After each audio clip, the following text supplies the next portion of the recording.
Já que você trouxe o Barroso... Barroso, nós te adoramos, hein?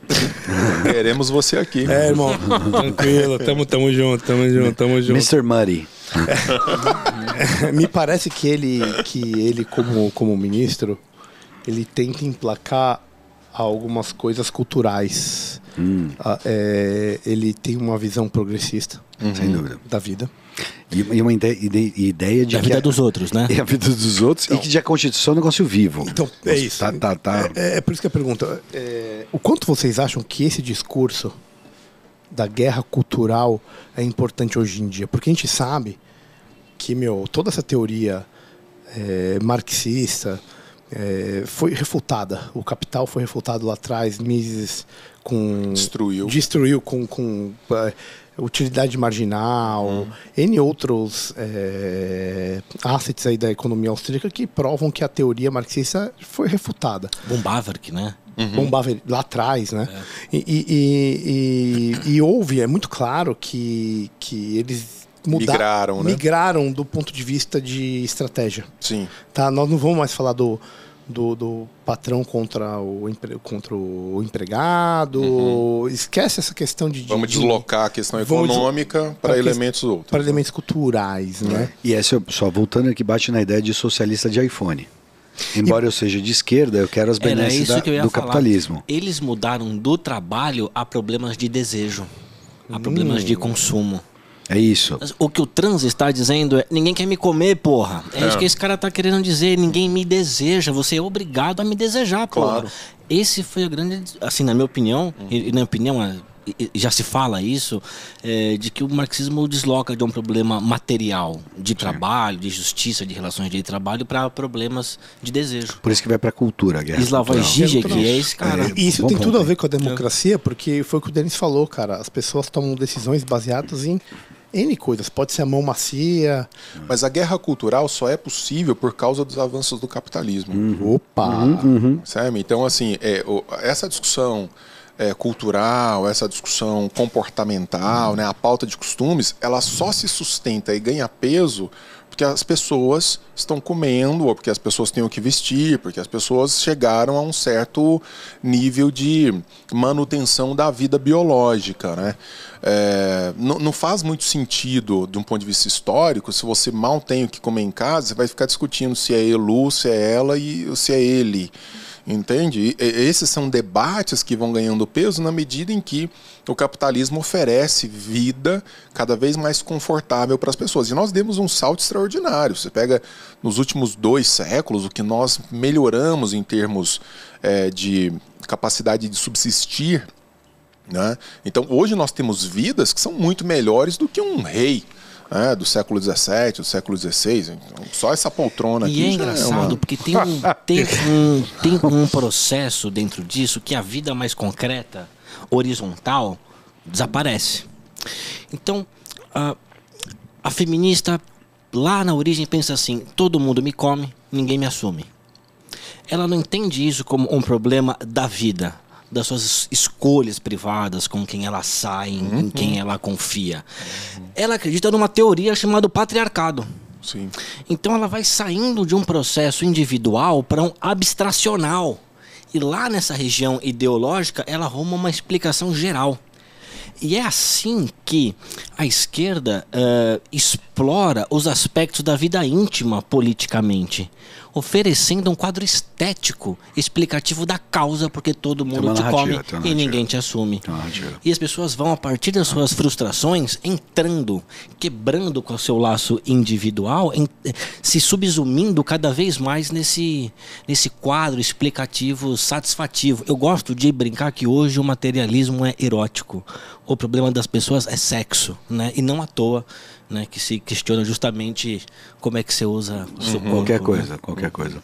Uma coisa que só para tentar dar uma juntada, porque a gente falou de vários temas aqui que parecem não correlatos, mas não, total correlatos. Sim, só para tentar fazer uma síntese, no sentido, até para quem está ouvindo a gente, é no sentido de que existe uma sociedade civil muito desconstruída que cria um problema para a democracia. eu estou querendo voltar nisso porque a gente estava falando, querendo apontar problemas de ordens democráticas. Esse foi o início do nosso tema, né, no sentido. Então, eu acho que quanto mais esses problemas forem dividindo esse tecido da sociedade, que é o que a gente está falando, mais difícil vai ser voltar para uma ideia, ainda que precária, de democracia. Sim. Pegando as palavras do Churchill, é o pior sistema de governo, com exceção de todos os outros. Essa é a minha... Ninguém definiu democracia tão bem quanto Winston Churchill. É isso que ele falou. Então, quanto mais esgarçado tiver esse negócio da sociedade, né, acometido por tudo isso que a gente falou, é isso que a gente está querendo dizer, fica difícil você conversar qualquer coisa. E talvez o avanço de uma vida mais próspera, né, quando a prosperidade chega a mais pessoas por meio do livre mercado, por meio de práticas, né, de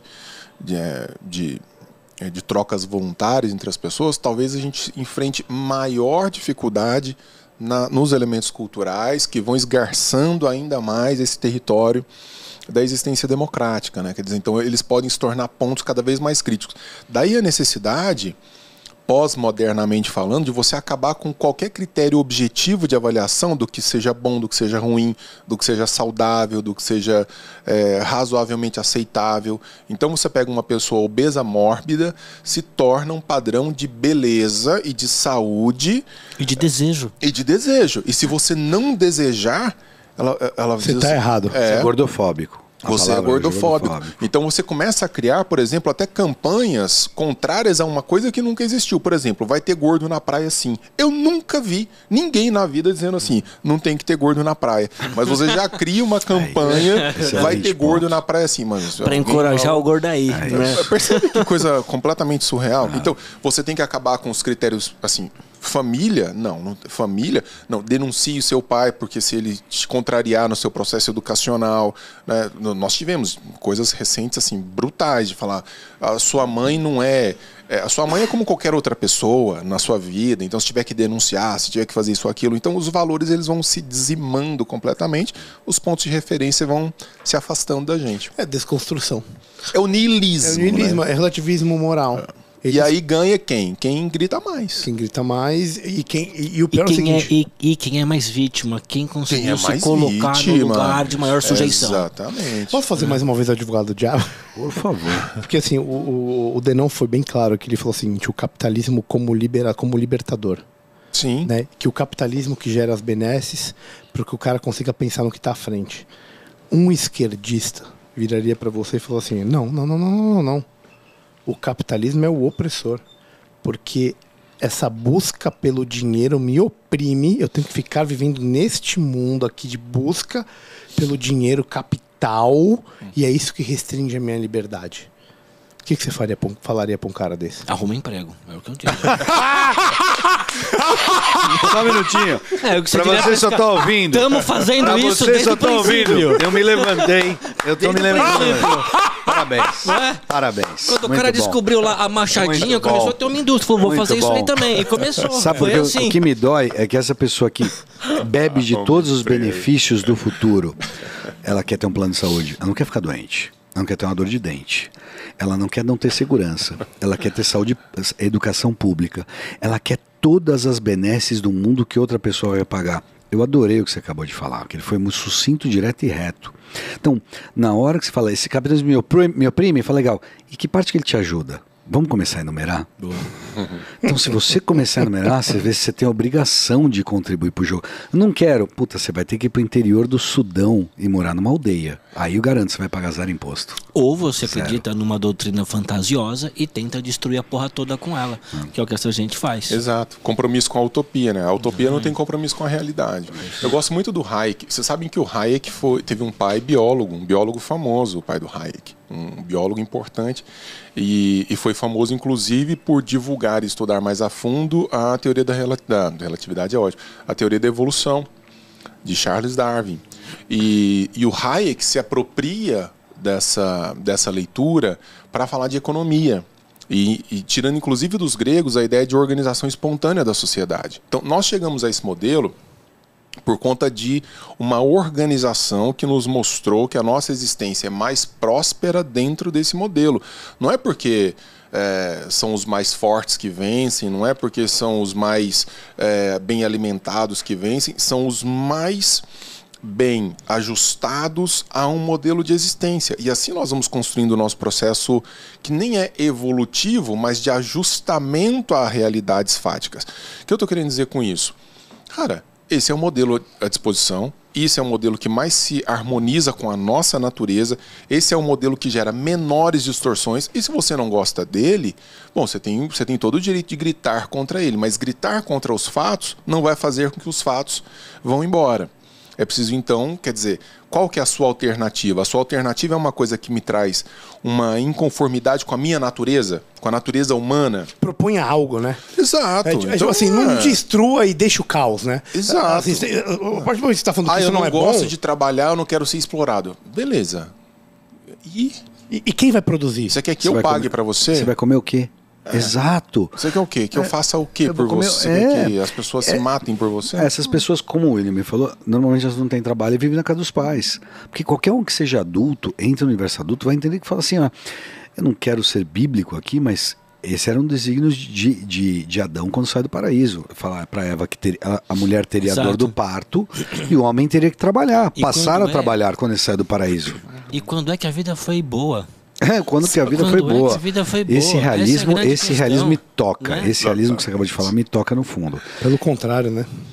Só foi adversa. É só Agon. Mas é a ingenuidade da razão. É a ideia de que, racionalmente, nós podemos coordenar a realidade para que ela se harmonize a uma certa visão idílica do mundo. Então nós podemos forçar a história para que ela se harmonize. Não vai!